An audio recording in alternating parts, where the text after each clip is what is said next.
Welcome back to Nets Republic. Not that anyone asked, God, that Beyonce video was so mid.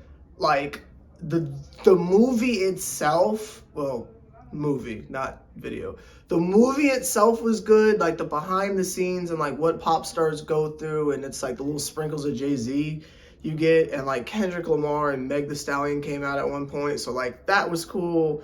But I just don't like Renaissance. I just don't, like Lemonade was cool. Her older stuff is cool, but it's like, dog, I just do not like the Renaissance. Like, I get it, you know what I mean? But like, I get it. Like, the house scene and the queer culture. Like, I get it. You would think I'd love that, but it's just the album is just so mid, and I just cannot stomach it. Like, her daughter doing the dance was cool, but it's just not for, like, I'm just not Beehive. I'm sorry, I'm just not Beehive. With that being said, make sure you are still streaming Pink Friday 2 by Nicki Minaj, but that's not even there because I am a barb. But listen, y'all, let's get to the shit. We got some real stuff to talk about today. We got some real stuff to talk about because we support the most irritating team in the association, and it's just like, legitimately at this point, I think it's me. Like, I think I'm just a bad luck charm because everything I touch, terrible things happen to. Like, we'll get a sliver of success and then the universe just takes it away from us, and I think it's me. Like, the Knicks are magically good now, and I think it's because I left. You know what I mean? Like, I think it's just me. I think it's literally me. But that's not here or there. The Sever the Bond curse aside, let's talk about the game. We played the Rockets last night, and I mean, I can't even remember if Dylan Brooks was out there. I can't even remember. Like getting cooked by Van Vliet is just insane. It's just insane to me. And like, by a bunch of people who I don't even know, and you let Şengün do it. It's like, I just can't with this team. I just can't. And as I was sitting there watching basically this public execution, and I'm like, what am I supposed to say? Because the last, like, literally 3 videos, I've been ripping them to shreds, but it's like, what more can I possibly say? I feel like it is such a lazy stance.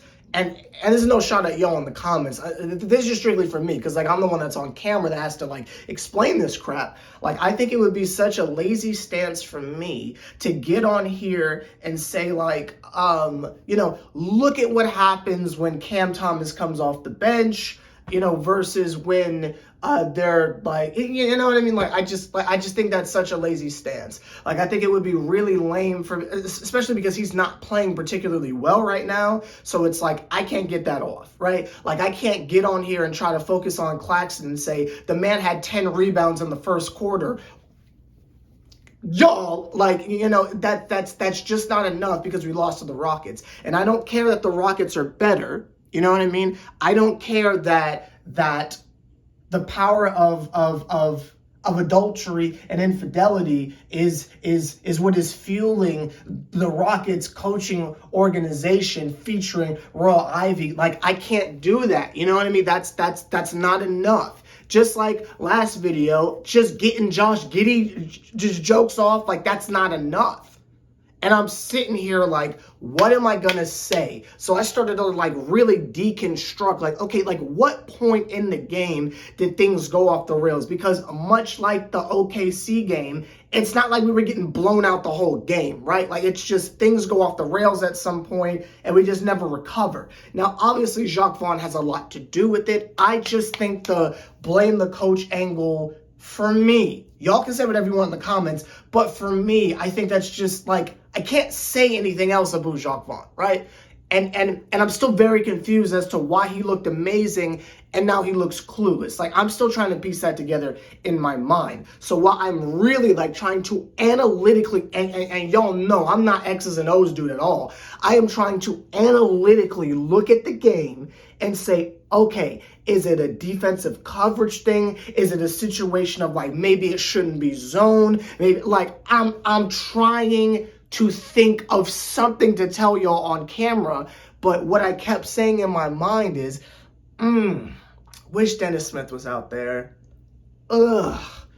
I wish Lonnie Walker was out there. Not so he could take their jobs and fulfill my prophecy, but just to have another playmaker, because it's like when Spencer Dinwiddie goes on the bench, which God bless him, he's trying his hardest, but like when Spencer Dinwiddie goes on the bench, we got Trendon Wofford running point. Occasionally it's Cam Johnson, who is offensively and overall playing better. I just want to make that clear. He is overall playing better. Do I think it's worth a mini-max? No. But he is playing better, so I don't have any slander for him. I want to make that very clear. I can acknowledge when people play better, but I'm just looking at the bench and I'm like, how are we going to like what's the missing piece? What's missing here? What is it not giving, if you will? And then I said, wait a minute.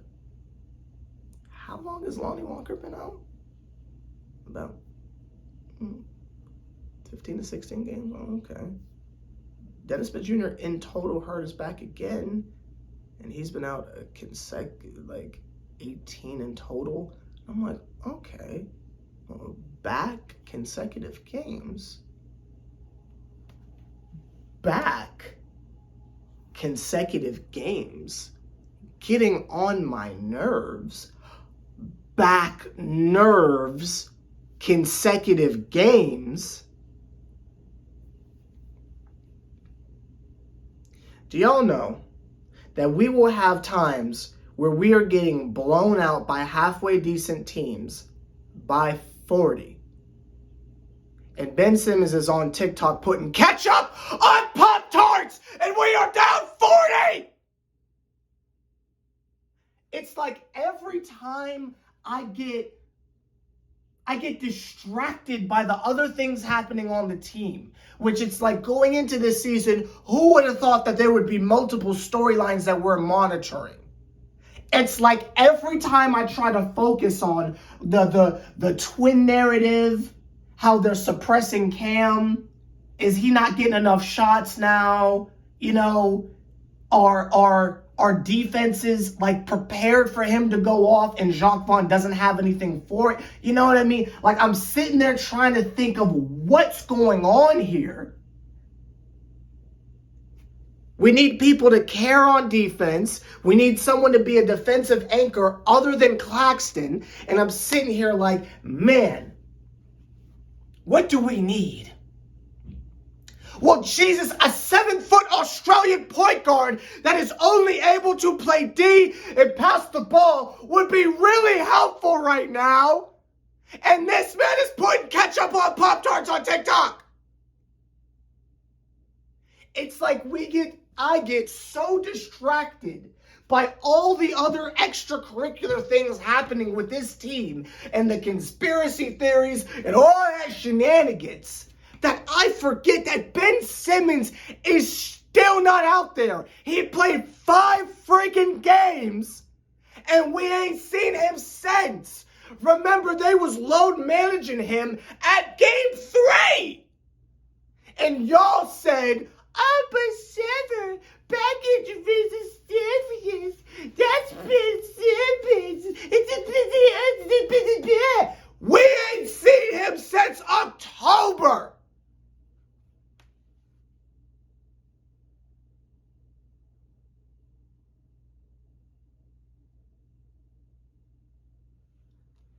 There ain't no way we're going into 2024 and Ben Simmons ain't sharing a lot of the blame here.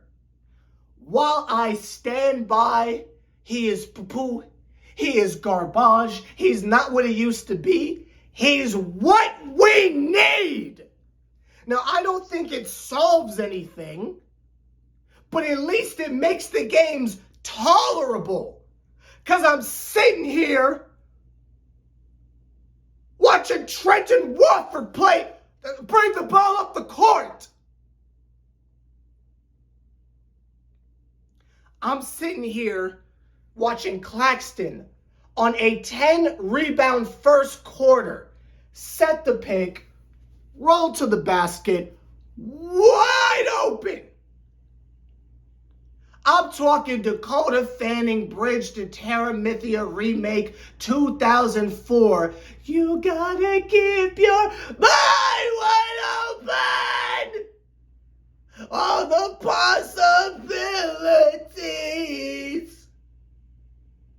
I'm talking Campbell's Soup ads.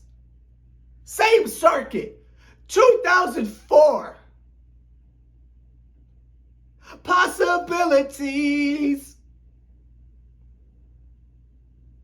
I'm talking the same time period where Dwayne Wade was a part of the Goldfish commercials trying to help them get the pretzel one from out under the bed. I'm talking when we all got our musical taste from them Tony Hawk games. Don't lie to me. Don't lie to me. Y'all can sit there and say you don't like rock music all you want. But I bet you if I put that up against the wall, like, don't lie to me. I chimed in with the haven't you people ever heard of? He's got all them possibilities. Claxton is wide open. But I'm watching Spencer take a contested layup. Now, did he make it? Yeah. But come feed Claxton. The first 4 plays of the game, they are feeding Claxton in the post. Şengün didn't know what to do. Claxton is putting on another masterclass, and then we just forget he's out there.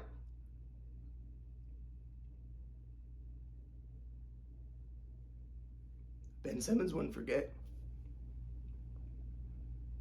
I bet you Ben Simmons would do everything in his power to continue to feed Cam Thomas in spots where he can be effective.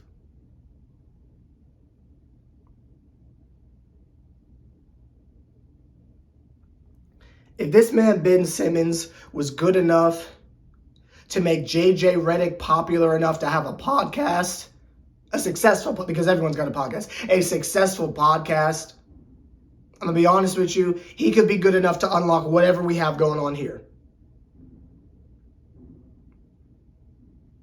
Because it's like football at this point, you know what I mean? It's like football at this point. He's coming down the court. They ain't taking it from Ben. Maybe Harden will glitch out, but they ain't going to take it from Ben. Not Benjamin Button Simmons. I don't care what version it is. He out there, you know what I mean? Boom, boom, boom, boom, boom, boom. And he's scanning the floor. He's scanning the floor like he in the zero system type stuff. You know what I mean? Scanning the floor.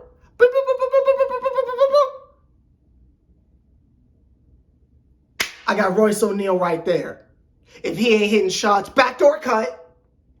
You know what I mean? Because all Spencer's thinking is, am I open? Shoot. Am I open? Shoot. I'm contested. Here you go, Mikal. Oh, I've been pounding the ball for 20 of the 24. Let me half court sling it to Cam. You got 2 seconds, buddy. Hope it goes in. I'm not saying Ben Simmons is going to fix anything. I'm not saying Ben Simmons is the answer. I will say he doesn't hurt things. He doesn't hurt things but his back. He doesn't hurt things. But I also want to say that we can't forget that this is the same thing again. We cannot forget that this has been what Ben Simmons does for the going on almost 2 years, 2 full calendar years he's been on the team. He didn't play when we traded for him.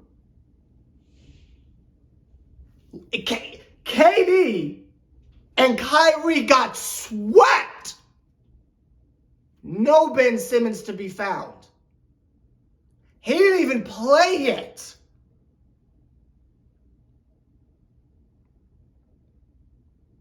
We go into the next year. He plays a decent amount of games. He's hiding behind 2 offensive juggernauts. Kyrie got canceled, but then he came back after...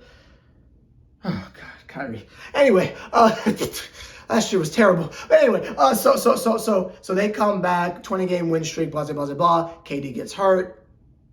I think Ben Simmons got hurt before that. We did not see Ben Simmons again, to my knowledge. I'm pretty sure he was done for the year. I'm pretty sure he was done for the year, because I remember like it would have been really cool if we played Philly in the first round and Ben Simmons was out there. I'm pretty sure he was done for the rest of the year, which is what it's looking like now. I'm gonna keep it 1,000 with you. That's what it's looking like now. So he comes back talking all that trash in preseason. He feels good. He feels good on some Gorillas, again, circuit 2004, some feel good ink. You know what I mean? Like Frank Isola got the microphone in his face and he sounded like 2D out there, just feel good. You know what I mean? Like, I just like, you play 5 games and now all of a sudden you need load management.